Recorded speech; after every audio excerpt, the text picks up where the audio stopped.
We are continuing today with Percy Jackson and the Olympians, The Last Olympian. We are on by Rick Riordan. This is chapter 3. It's called I Get a Sneak Peek at My Death. If you want to be popular at Camp Half-Blood, don't come back from a mission with bad news. Word of my arrival spread as soon as I walked out of the ocean. Our beach is on the north shore of Long Island, and it's enchanted, so most people can't even see it. But people don't just appear on the beach unless they're demigods or gods or really lost pizza delivery guys. It's happened, but that's another story. Anyway, that afternoon, the lookout on duty was Connor Stoll from the Hermes cabin. When he spotted me, he got so excited he fell out of his tree. Then he blew the conch horn to signal the camp and ran to greet me. Connor had a crooked smile that matched his crooked sense of humor. He's a pretty nice guy, but you should always keep one hand on your wallet when he's around. And do not, under any circumstances, give him access to shaving cream unless you want to find your sleeping bag full of it. He's got curly brown hair and is a little shorter than his brother Travis, which is the only way I can tell them apart. They are both so unlike my old enemy Luke, it's hard to believe they're all sons of Hermes. Percy, he yelled, what happened? Where's Beckendorf? Then he saw my expression and his smile melted. Oh no, poor Selena. Holy Zeus, when she finds out. And together we climbed the sand dunes. A few yards away, people were already streaming toward us, smiling and excited. Percy's back, they're probably thinking. He saved the day. Maybe he brought souvenirs. I stopped at the dining pavilion and waited for them. No sense rushing down there to tell them what a loser I was.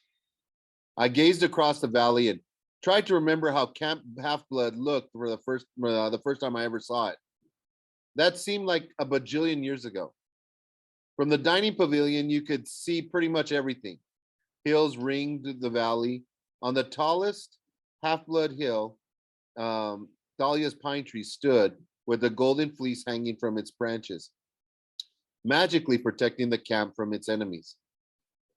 The guard dragon, Peleus, was so big now, I could see him from here, curled around the tree trunk, sending up smoke signals as he snored. To my right spread the woods. To my left, the canoe lake glittered and the climbing wall glowed from the lava pouring down its side. 12 cabins, one for each Olympian god, made a horseshoe pattern around the commons area. Farther south, there were strawberry fields, the armory, and the four-story big house with its sky blue paint job and its bronze eagle weather vane.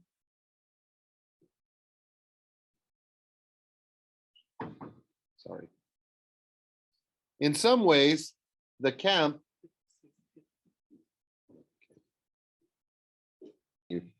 let's continue back. In some ways, the camp hadn't changed, but you couldn't see the war by looking at the buildings or the fields. You could see it in the faces of the demigods and satyrs and naiads coming up the hill. There weren't as many at camp as 4 summers ago. Some had left and never come back. Some had died fighting, and others, we try not to talk about them, had gone to the enemy. The ones who were still here were battle-hardened and wary. There was little laughter at camp these days. Even the Hermes cabin didn't play so many pranks. It's hard to enjoy practical jokes when your whole life feels like one. Chiron galloped into the pavilion first, which was easy for him since he's a white stallion from the waist down. His beard had grown wilder over the summer. He wore a green t-shirt that said, "My other car is a centaur," and a bow slung over his back. "Percy," he said, "thank the gods, but where?" Annabeth ran in right behind him, and I'll admit my heart did a little relay race in my chest when I saw her. It's not that she tried to look good. We'd been doing so many combat missions lately. She hardly brushed her curly blonde hair anymore, And she didn't care what clothes she was wearing. Usually the same old orange camp t-shirt and jeans, once in a while with her bronze armor.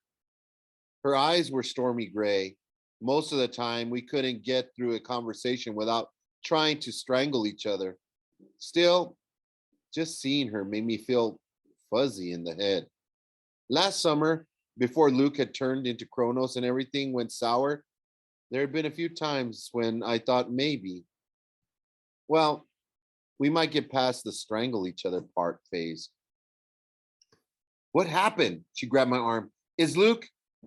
The ship blew up, I said. He wasn't destroyed. I don't know where. Selena Beauregard pushed through the crowd. Her hair wasn't combed and she wasn't even wearing makeup, which wasn't like her. Where's Charlie? She demanded, looking around like he might be hiding. I glanced at Chiron helplessly. The old centaur cleared his throat. Selena, my dear, let's talk about this at the big house. No, she muttered. No, no. She started to cry, and the rest of us stood around, too stunned to speak. We already lost so many people over the summer, but this was the worst. With Beckendorf gone, it felt like someone had stolen the anchor from the entire camp. Finally, Clarice from the Aries cabin came forward. She put her arm around Selena. They got they had one of the strangest friendships ever. A daughter of the god of war and a daughter of the love goddess. But ever since Selena had given Clarice advice that summer about her first boyfriend, Clarice had decided she was Selena's personal bodyguard. Clarice was dressed in her blood red combat armor, her brown hair tucked into a bandana. She was as big and beefy as a rugby player with a permanent scowl on her face. But she spoke gently to Selena. Come on, girl, she said. Let's get to the big house. I'll make you some hot chocolate. Everyone turned and wandered off into twos and threes, heading back to the cabins. Nobody was excited to see me now. Nobody wanted to hear about the blown up ship. Only Annabeth and Chiron stayed behind. Annabeth wiped a tear from her cheek. I'm glad you're not dead, Seaweed Brain. Thanks. Me too, I said. Chiron put a hand on my shoulder. I'm sure you did everything you could, Percy. Will you tell us what happened? I didn't want to go through it again, but I told them the story, including the dream of the Titans. I left out the detail about Nico. Nico had made me promise not to tell anybody about his plan until I made up my mind. And the plan was so scary, I didn't mind keeping it a secret. Chiron grazed down at the valley.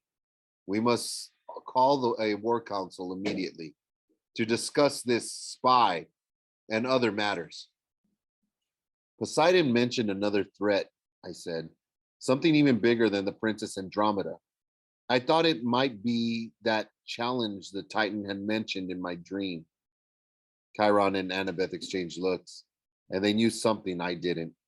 I hated it when they did that. We will discuss that also, Chiron promised. One more thing, I took a deep breath. When I talked to my father, he said to tell you it's time. I need to know the full prophecy. Chiron's shoulders sagged, but he didn't look surprised. I've dreaded this day. Very well. Annabeth, we will show Percy the truth. All of it. Let's go to the attic. I'd been to the big house attic 3 times before, which was 3 times more than I wanted to. A ladder led up to the top of from the top of the staircase, and I wondered how Chiron was going to get up there, being half horse and all. But he didn't try. You know where it is, he told Annabeth. Bring it down, please. Annabeth nodded. Come on, Percy. The sun was setting outside, so the attic was even darker and creepier than usual. Old hero trophies were stacked everywhere, dented shields, pickled heads in jars from various monsters, a pair of fuzzy dice on a bronze plaque that read, stolen from Chrysor's Honda Civic by Gus, son of Hermes, 1988. I picked up a curved bronze sword, so badly bent it looked like the letter M. I could still see green stains on the metal from the magical poison that used to cover it. The tag was dated last summer. It read, Scimitar of Kemp, destroyed in the Battle of the Labyrinth. You remember Briars throwing those boulders? I asked. Annabeth gave me a grudging smile. And Grover causing a panic? We locked eyes.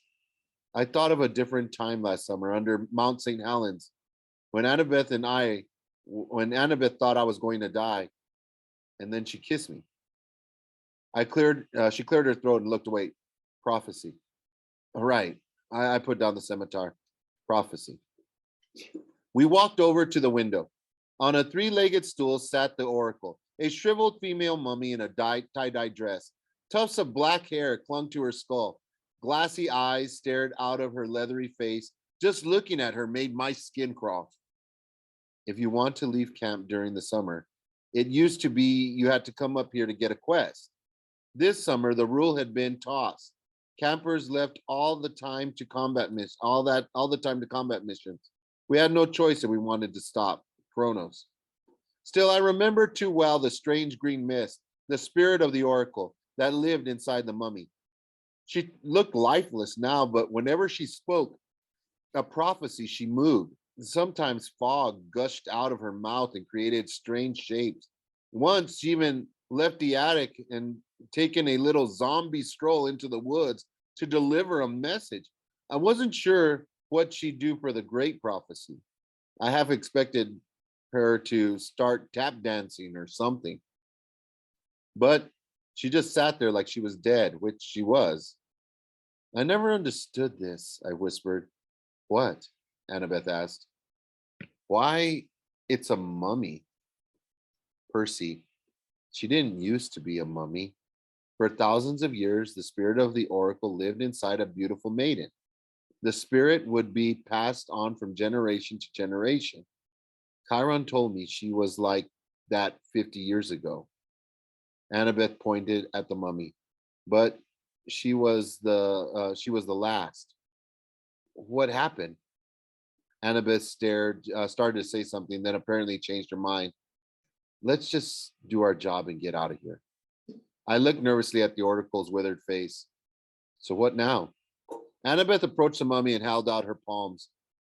O oracle, the time is at hand. I asked for the great prophecy.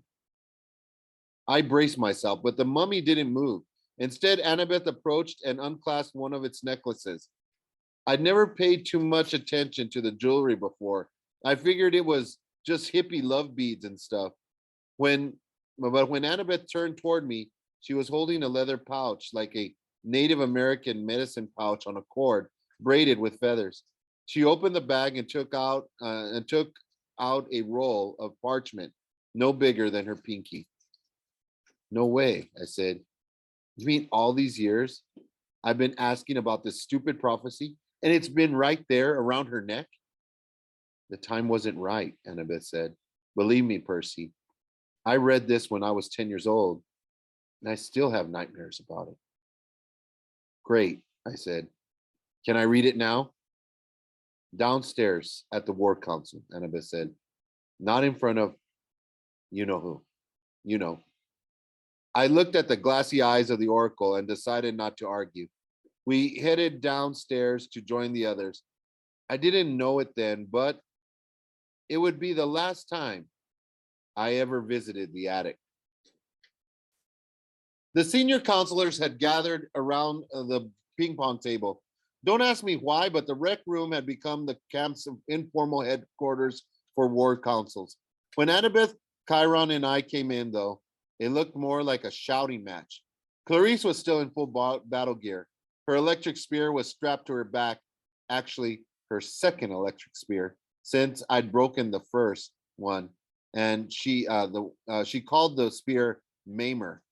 Behind her back, everybody else called it Lamer. She and her boat-shaped helmet under one. She had her board-shaped helmet under one arm and a knife at her belt. She was in the midst of yelling at Michael Yu, the new head counselor for Apollo, which looked kind of funny since Clarice was a foot taller. Michael had taken over the Apollo cabin after Lee Fletcher died in battle last summer. Michael stood 4'6" with another 2 feet of attitude. He reminded me of a ferret with a pointy nose and scrunched up features, either because he scowled so much or because he spent too much time looking down the shaft of an arrow. "It's our loot," he yelled, standing on his tiptoes so he can get in Clarice's face. "If you don't like it, you can kiss my quiver." Around the table, people were trying not to laugh. The Stoll brothers, Pollux from the Dionysus cabin, Katie Gardner from Demeter, even Jake Mason, the hastily appointed new counselor from Hephaestus, managed a faint smile. Only Selena Bogart didn't pay any attention. She sat beside Clarice and stared vacantly at the ping pong net. Her eyes were red and puffy. A cup of hot chocolate sat untouched in front of her. It seemed unfair that she had to be here. I couldn't believe Clarice and Michael standing over her, arguing about something as stupid as loot when she just lost Beckendorf. "Stop it," I yelled. "What are you guys doing?" Clarice glowered at me. "Tell Michael not to be a selfish jerk." "Oh, that's perfect coming from you," Michael said.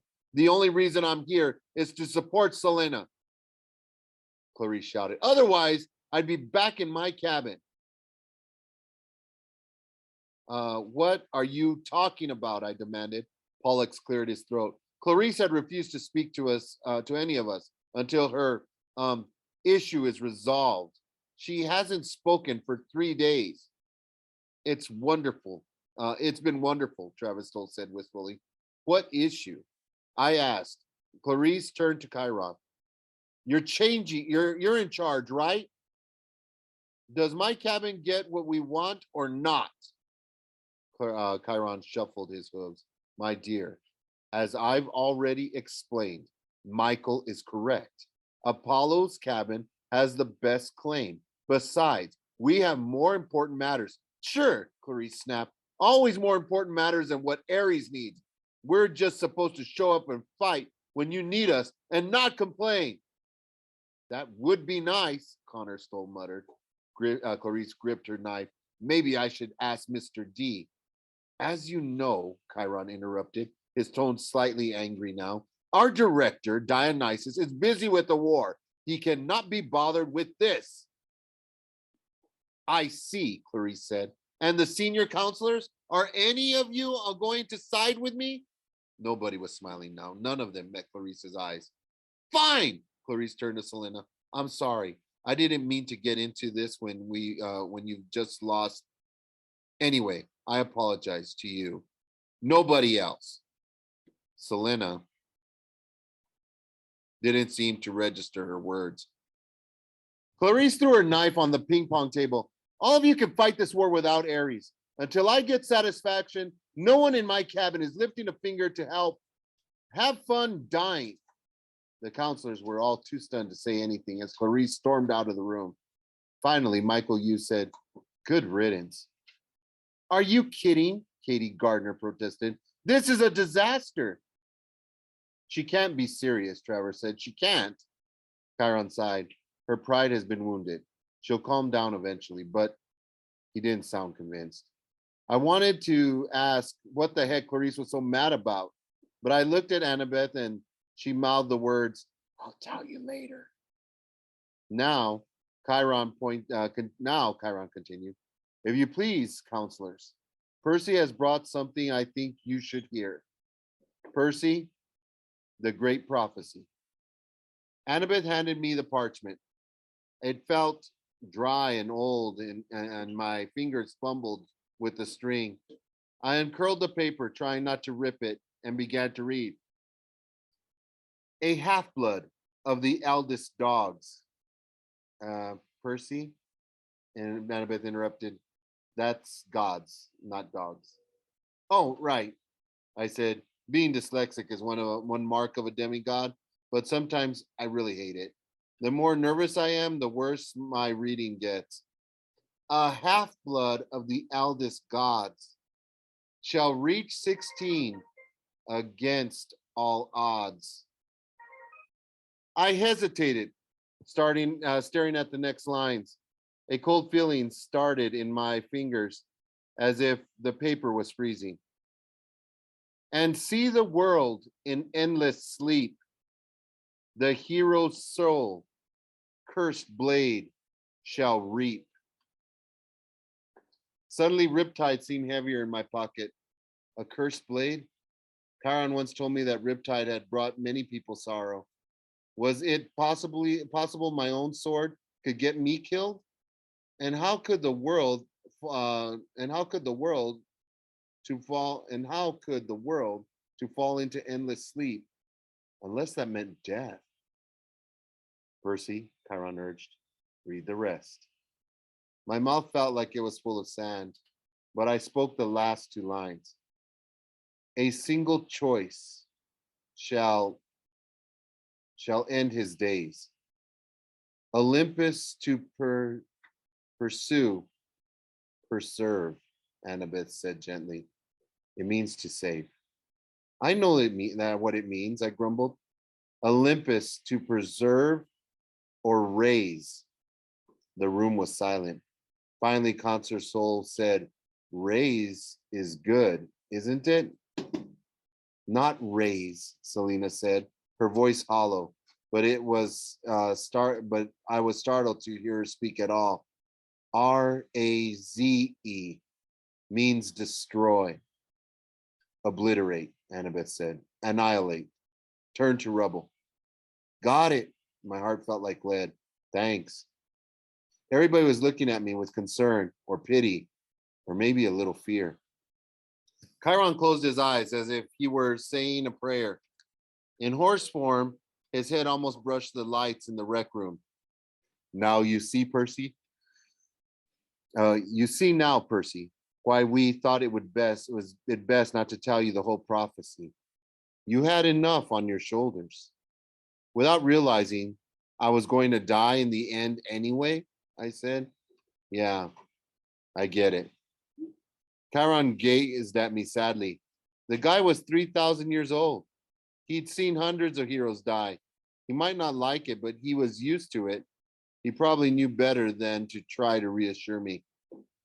Percy, Annabeth said, you know prophecies always have double meanings. It might not literally mean you die. Sure, I said. A single choice shall end his days. That has tons of meanings, right? Maybe we can stop it, Jake Mason offered. The hero's soul, cursed blade shall reap. Maybe we could find this cursed blade and destroy it. Sounds like Kronos' scythe, right? I hadn't thought about that. But in fact, I hadn't thought about that. But it didn't matter if the cursed blade was Riptide or Kronos' scythe. Either way, I doubted we could stop the prophecy. A blade was supposed to reap my soul. A general rule, I preferred not to have my soul reaped. Perhaps we should let Percy think about these lines, Chiron said. He needs time. No. I folded up the prophecy and shoved it into my pocket. I felt defiant and angry, though I wasn't sure who I was angry with. I don't need time. If I die, I die. I can't worry about that, right? Annabeth's hands were shaking a little. She wouldn't meet my eyes. Let's move on, I said. We got other problems. We've got a spy. Michael Yu scowled. A spy? I told them what had happened on the Princess Andromeda, how Kronos had known we were coming, how he'd shown me the silver scythe pendant he used to communicate with someone at camp. Selena started to cry again, and Annabeth put an arm around her shoulders. Well, Connor Soul said uncomfortably, we've suspected there might be a spy for years, right? Somebody kept passing information to Luke, like the location of the Golden Fleece a couple of years ago. It must be somebody who knew him well. Maybe subconsciously. He glanced at Annabeth. Maybe subconsciously, he glanced at Annabeth.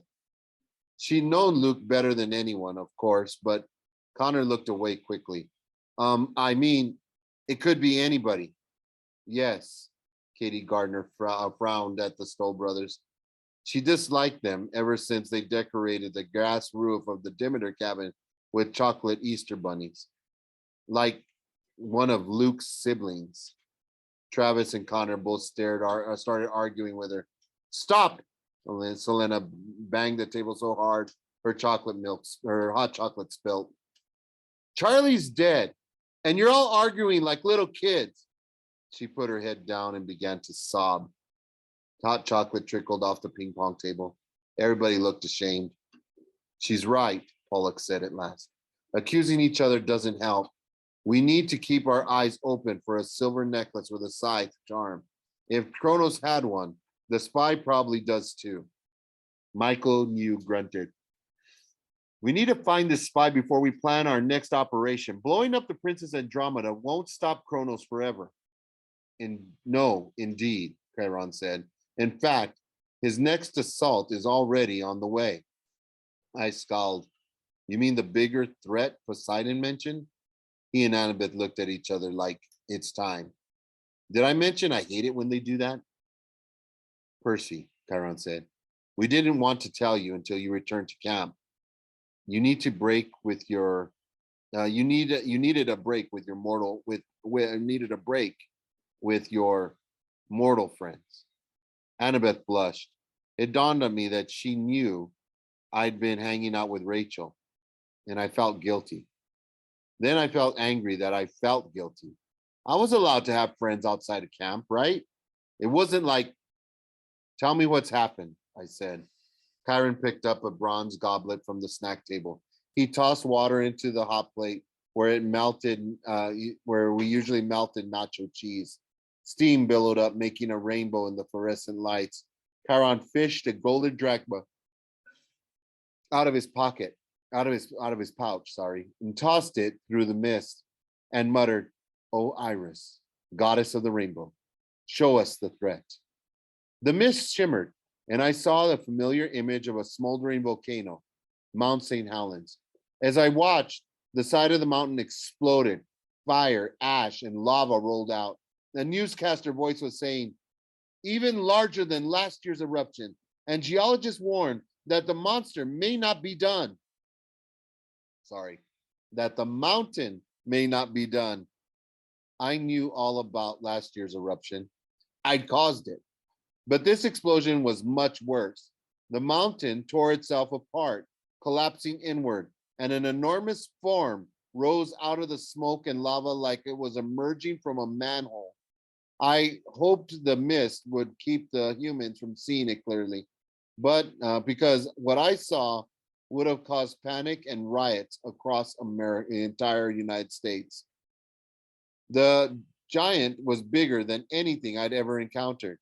Even my demigod eyes couldn't make out its exact form through the ash and fire, but it was vaguely humanoid and so huge it could have used the Chrysler building as a baseball bat.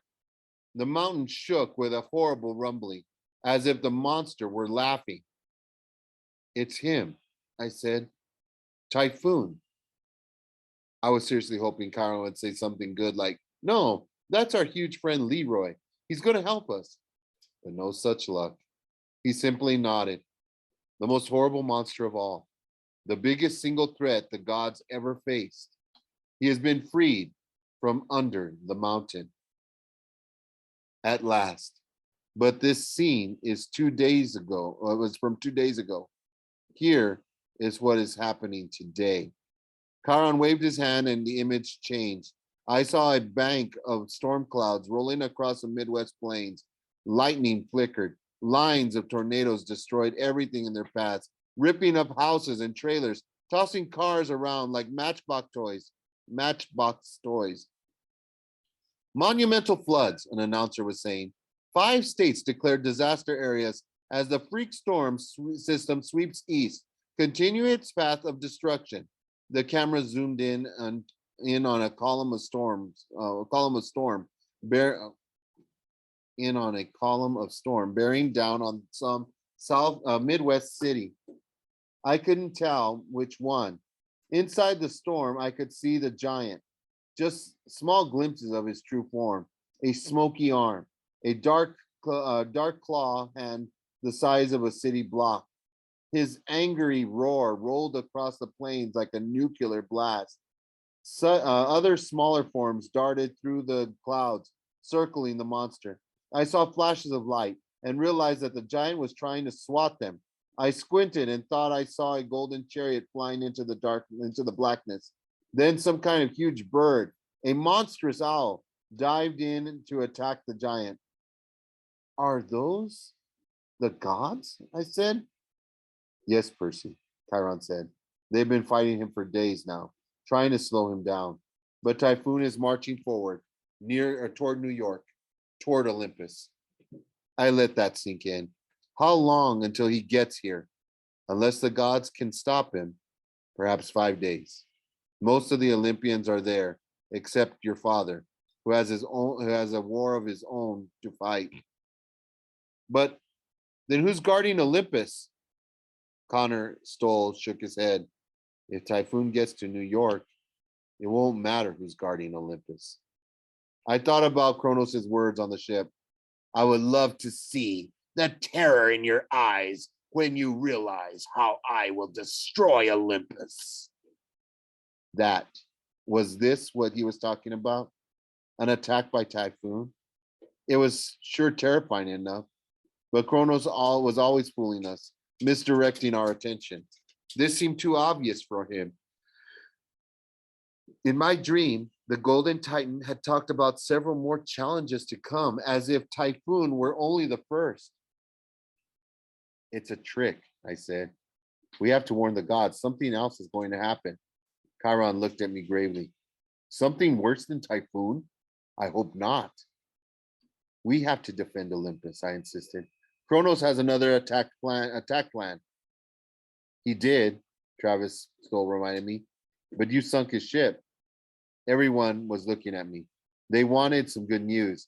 They wanted to believe that at least I'd given them a little bit of hope.